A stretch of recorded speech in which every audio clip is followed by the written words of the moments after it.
এই আমলগুলো করি ইনশাআল্লাহ। আর এই সূরাগুলো যদি না পারি তাহলে মুখস্থ করব। গুরুত্বপূর্ণ সূরা। এই আল্লাহ পাকের বান্দা ভালো করে খেয়াল করেন, দুনিয়ার মধ্যে অনেক বিদ্যা আছে, অনেক বিদ্যার মধ্যে একটা বিদ্যা, এটা জাদু বিদ্যা, এটা একটা বিদ্যা। এটা কি? এটা একটা বিদ্যা। মিশরের মধ্যে প্রচলন ছিল, আগেকার মানুষ চিকিৎসা করতো এই জাদু বিদ্যা দিয়ে। জাদু বিদ্যার মাধ্যমে মিশরীয়রা চিকিৎসা করত। এটা প্রাচীন কালের মধ্যে একটা প্রচলন ছিল চিকিৎসার ব্যবস্থা। অথবা কোনো মানুষকে যদি ক্ষতি করতে চায় তাহলে ক্ষতিও করতে পারত। আল্লাহ পাক রব্বুল আলামিন প্রাচীন কালের সমস্ত রীতি রেওয়াজ এগুলো দূর করার জন্য আল্লাহ তাআলা কোরআন দিয়েছেন। এই আল্লাহ পাকের বান্দা কালাম পালন করে খেয়াল করেন, আমার আপনার পয়গম্বরকে দুনিয়া থেকে বিদায় দেওয়ার জন্য অনেক পায়তারা করেছে, কিন্তু বিদায় দিতে পারে না। নবীজির পিছনে ষড়যন্ত্র করেছে, জাদু করিয়া দুনিয়া থেকে বিদায় করে দিবে, উপর থেকে পাথর নিক্ষেপ করিয়া মাথা চূর্ণ বিচূর্ণ করিয়া আবার আপনার পয়গম্বরকে দুনিয়া থেকে বিদায় দেওয়ার পায়তারা তারা করেছিল। ইহুদিরা মক্কার মধ্যে পয়গম্বর যতদিন ছিলেন মাঝে মাঝে এমন পরিস্থিতি ঘটত, পয়গম্বর সিজদার মধ্যে চলে যাইতেন, পচা উটের ভুঁড়ি পয়গম্বরের পিঠে এবং মাথার উপরে তারা চাপায়া দিত। সিজদা থেকে যেন পয়গম্বর আর না উঠতে পারে। এই আল্লাহ পাকের বান্দা এত পরিমাণে আমার পয়গম্বরকে ইহুদিরা ষড়যন্ত্র করছে, কিন্তু এই ষড়যন্ত্র তারা বাস্তবায়ন করতে পারে নাই, তাদের মনে আশা পূরণ হয় নাই। কারণ আল্লাহ পাক যা ইচ্ছা তাই করে, আল্লাহ পাকের ইচ্ছাই সব হয়, মানুষের ইচ্ছায় কোনো কিছু হয় না। আল্লাহ পাক নবীজিকে দুনিয়াতে রাখবে, এটা আল্লাহ পাকের ইচ্ছা। আল্লাহ পাক কোরআনে কারীমের মধ্যে বর্ণনা করেছেন, ওয়া মা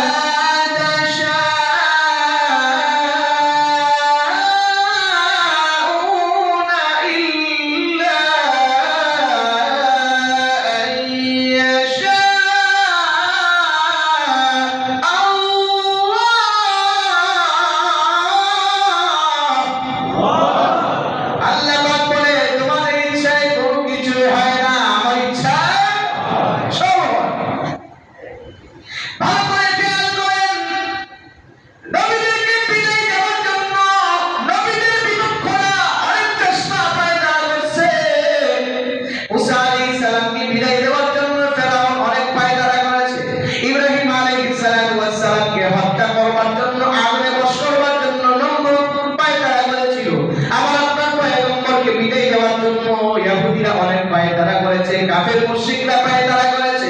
এই আল্লাহ পাকের বান্দা এই পায়তারা এখন আছে না নাই? তাদের একটা চিন্তা ছিল, জমিনের মধ্যে যেন নবীদের কোন আলিমের ধর্ম বাস্তবায়ন না হয়। নবীদের ধর্মকে নিশ্চিহ্ন করে দেওয়ার জন্য ইহুদিদের, খ্রিস্টানদের, নাসারাদের তাদের একটা পায়তারা ছিল, আল্লাহ পাকের দিনকে ফুৎকার দিয়া আল্লাহ পাকের দিনকে ডিবায়া দেওয়ার মতো দুনিয়ার কোন শক্তি নাই।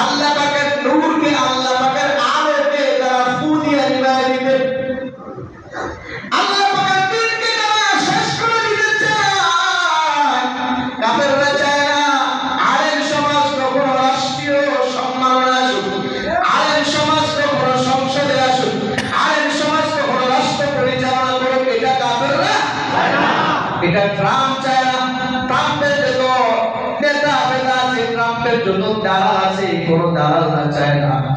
আল্লাহ পাকের বান্দা এই জন্য কিছু কিছু দেখবেন আল্লাহ পাকের নাফরমান বান্দা আছে, বলে আমরা শরিয়া আইনে বিশ্বাসী না। আলহামদুলিল্লাহ, আলহামদুলিল্লাহ। অথচ কি মুসলমান তারা বক্তব্য দেয় আমরা শরিয়া আইনে বিশ্বাসী না। মুসলমান নাম দিয়া কোন মুসলমানের নেতা যদি কথা বলে শরিয়া আইনে বিশ্বাসী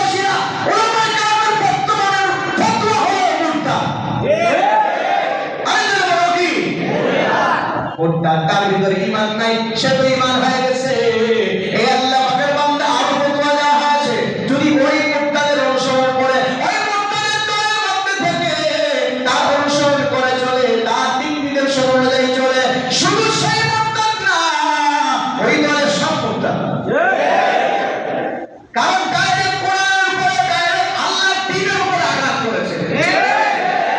আল্লাহর দ্বীনের উপরে আঘাত করলে ঈমান না বেঈমান? এবার নিজের ঈমানকে যাচাই করবেন, টুকা দিয়ে দিয়া আপনি ঈমান নাকি বেঈমান খেয়াল করে। আপনার নেতা যদি বলতে পারে শরীয়ত আইনে বিশ্বাসী না, এই কথা মুসলমান সন্তান বলতে পারে না, এই কথা ইহুদি নাসারার কথা। সুতরাং আপনি কি করছেন? কার সাপোর্টিং দিচ্ছেন? কার আপনি কাকে নেতা মানে কার পিছনে আপনি চলতেছেন? একটু খেয়াল করবেন। আজকে বলে গেলে কালকে কবরে যেতে হবে, নেতা আপনার কবরে যাবে না। ঈমান নষ্ট কইরা মুরতাদ হয়ে কবরে গেলে তখন বুঝতে পারবেন কত দানে কত চাপ।